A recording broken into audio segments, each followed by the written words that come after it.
Okay. This video I wanted to do a while ago, but I got caught up with a couple of other videos I had to do. I think it's a month late today.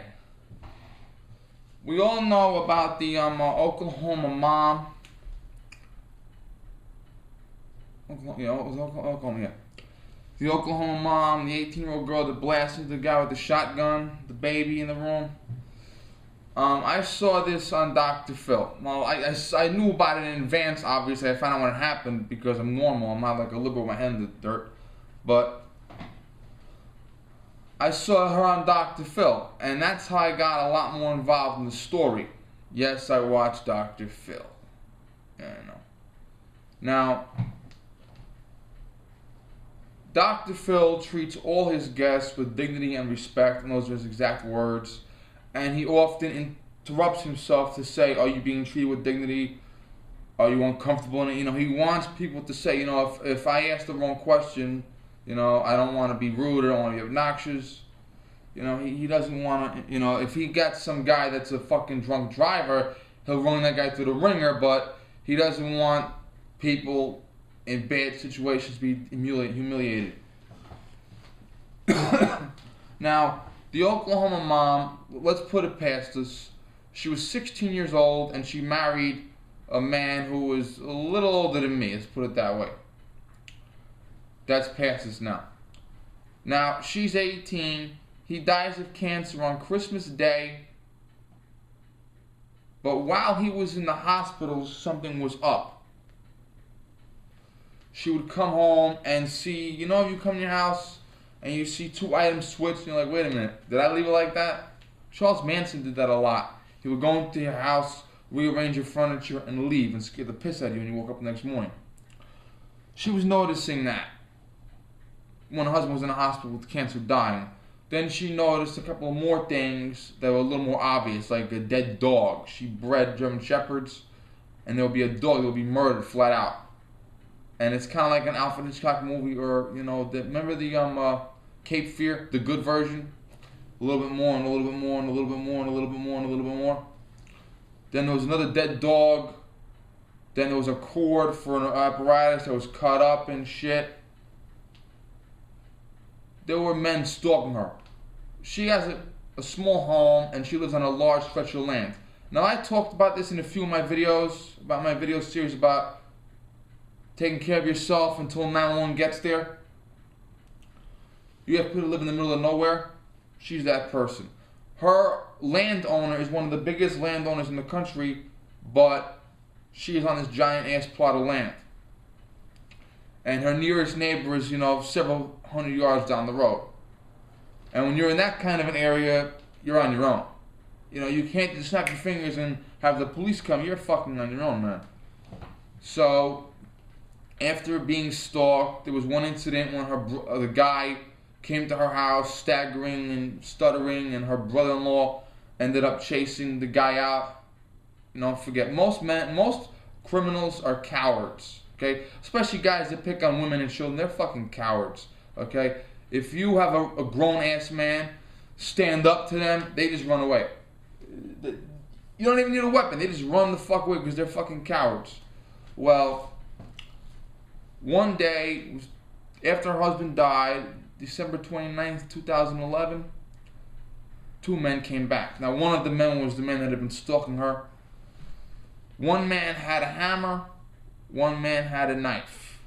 They tried to force entry. Now, let's be realistic, okay? A logical, reasonable person, not a person that's in power in England or a Brady campaign member, would honestly and reasonably expect that if two people are breaking into your home with a knife and a hammer, odds are they're not looking for work as contractors. Okay, something is up with that.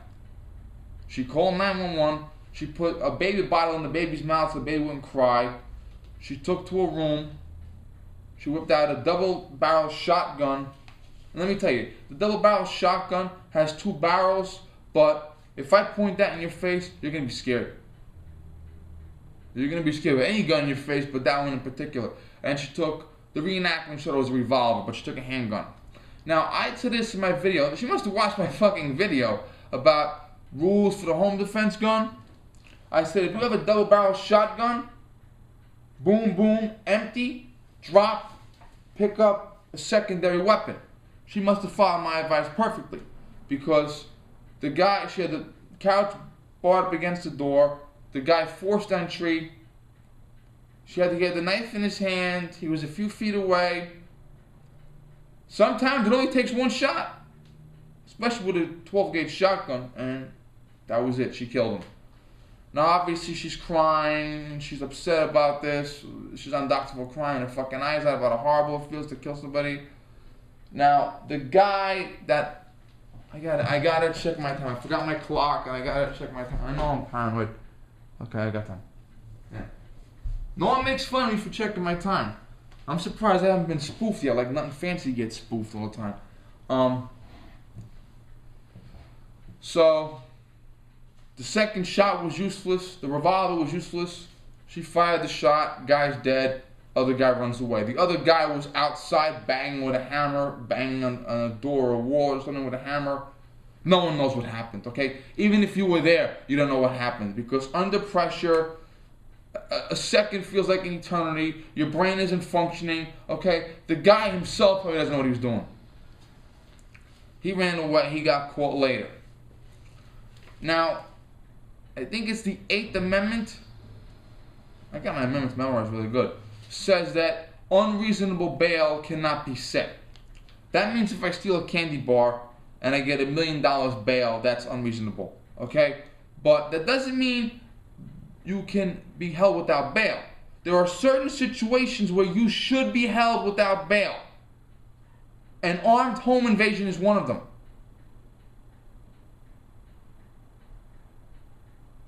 Armed home invasion is a reason for in my book, if I'm a judge and you come in front of me, you're charged with home invasion, armed home invasion of a woman and a fucking baby.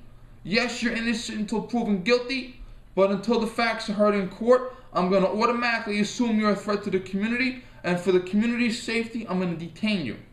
That's not what happened here. This guy got a very, very, very low bail. He was bailed out. He's got an ankle bracelet on. Now, before America's Most Wanted was taken off the air again, I saw this all the time. Guy charged with a very serious crime. The judge releases him with a very, very low bail number. Now, bail is money that you pay to get out of jail while you're on trial. You give the judge money, he lets you go home, you come to court every day when you're supposed to, and when your trial is settled, he gives you the money back. Sometimes you put up a gold watch, sometimes you put up your house, sometimes you put up an antique stamp collection, you put up a valuable item, and the thing is this, if you don't come to court, the judge orders you to be arrested for jumping bail, and he keeps your money. And the thing is this, you're looking at 6 months in jail. The judge has the deed to your $400,000 house. Are you going to lose a $400,000 house to get out of 6 months of jail? No. But when you have someone charged with murder, attempted murder, rape, kidnapping, okay, arson, crimes that are 25 years, 30 years, 50 years, life without parole, they're going to lose their money and property anyway when they go to prison forever. So what difference does it make if they run? This guy hasn't run yet, I hope. But he's got an ankle bracelet on his ankle, and he is released on bail. He lives 2,000 feet away from the victim's home. Let's hope that he comes to court. Let's hope, well, if I were that guy, I would stay the fuck away from that girl. Shit. She still got one barrel loaded in that gun. Jesus Christ. But the point is this. Some people miss the mark, man. Now, what's this guy charged with? Well, obviously, disturbing the peace, home invasion, burglary. He's charged with 1,000 crimes. You know what the number one crime he's charged with? Premeditated murder. First-degree murder. Here's the issue. If you are committing a felony and someone dies because you committed a felony, that is called first-degree murder. That means you could rob a store with a plastic gun, and the guy behind the counter could have a heart attack and die. If a doctor can prove that he died of a heart attack because he was scared of you, you're looking at life without parole, if not death, my friends. Yes. So, because someone, his accomplice, died during the course of this home invasion, he gets charged with the murder. The girl gets off, the other guy is dead, and the living guy gets charged with first-degree murder because someone died as a direct result of his involvement in a felony. So when you're attacked by home invaders, just kill one of them. Let the rest go to prison for murder. I'm gonna check again. I'm fucking tired. I'm gonna check it again. Okay. Because I don't have my clock on. I don't want to get it now. Anyway. And Dr. Phil had her on there, and Robin, his wife, sits in the audience, and she was crying. And Dr. Phil basically said, you know what? You had to do what you had to do. I don't know how you feel, but you had to do what you had to do. Now, when you kill somebody, you have to prove that at the time you killed them, there was you believed that there was a 51% chance they were going to commit rape, kidnapping, attempted murder, severe assault, like life-threatening assault. If I punch you in the face and you get a black eye, that's minor. It's going to heal in 2 days. That's not life-threatening. But if I take a bat and I whack you in the skull with it, you know, I'm wearing Babe Ruth's jersey. If I take a bat and I whack you in the skull with it, okay, and you have brain hemorrhaging and all sort of bullshit, and you have heart headaches, chronic headaches for the rest of your life, that is a severe injury, okay? If you believe there is a 51% chance that the suspect is going to commit one of those crimes, or arson. New York State allows you to kill someone for committing arson. Because when you set a fire, you can kill someone. So New York State considers arson to be a form of deadly force. And for He Who Must Not Be Named fans, blowing up the Pentagon is deadly force also. So you can use deadly force to respond to that. Now, could she crawl out the window? No, because she had another guy outside the house trying to get in. This guy was trying to come in this door. Even if there was no castle doctrine in Oklahoma, you know, the castle doctrine says, if there is no castle doctrine, you have to retreat when necessary. You got a 3-month-old baby, you got a shotgun, you got a revolver, you got a guy outside, you got a guy inside. Is it reasonable to retreat? No, it's not. I'm going to cut now because I want to continue a little more.